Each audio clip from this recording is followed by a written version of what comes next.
Okay, today we are talking about not menopause related, but midlife related. As you get older, you might start noticing your shoulders are rounding. My grandmother had like really rounded shoulders, and she seemed like she was shrinking and shrinking and shrinking. And I don't want to do that. And I notice, some of us I'm at the computer a lot. I notice the rounding. So I found some cool, really great things to do. I saw this on Bob and Brad on their YouTube channel. They're chiropractors that are on YouTube. They have some really great stuff. So I saw one of these tips with the tennis ball on their channel. So I can link to that so you can check out how they do it. So I'm going to do this technique with the tennis ball, and I think it works really well. One of the best things I've seen. Oh! Okay, so we're going to lay down. So basically what I'm going to do is I'm going to take the tennis ball, I'm going to lay on it, and I'm going to do it in 6 spots. Here, down further, and down a little bit further. Okay, so I'm going to position the tennis ball here.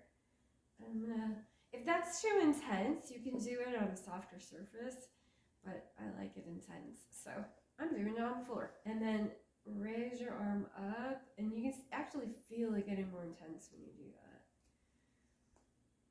And just kind of lay on it and relax and chill out. So I'm not going to do it as long as I would normally do it, but you can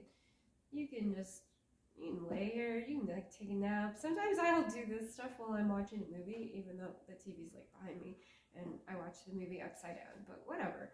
So then you bring it back over, slip it to the other side, and then relax, raise the arm up, let it go in.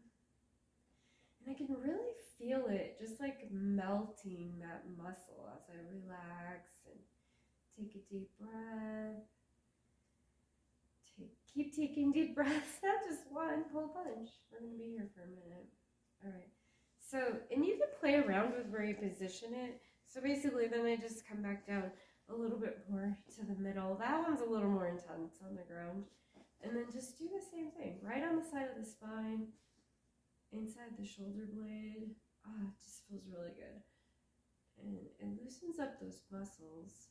I also like to use a foam roller a couple different ways. So here's what I like to do. Just kind of ease back on it and pick up my butt so I can kind of roll it back and forth, ease my head down. And sometimes I like to just lay on it here, and then I also put my arms backwards, and that intensifies the stretch. Okay, so that's one way I do it. And sometimes I'll just relax here like this, put the arms back.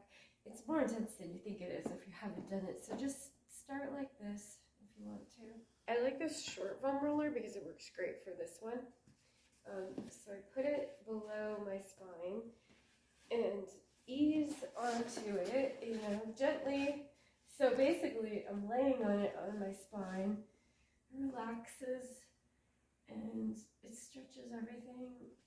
You can actually come down a little bit more so it's not quite at the base of your spine. And then this really stretches out the pec area, and that reverses that sitting at the computer or whatever, that we've been doing for 40 years or 30 years or whatever. And you can just like take a nap like this. I'm kidding about the nap. You probably don't want to take a nap like that. That one's pretty intense, so work up to it and be careful.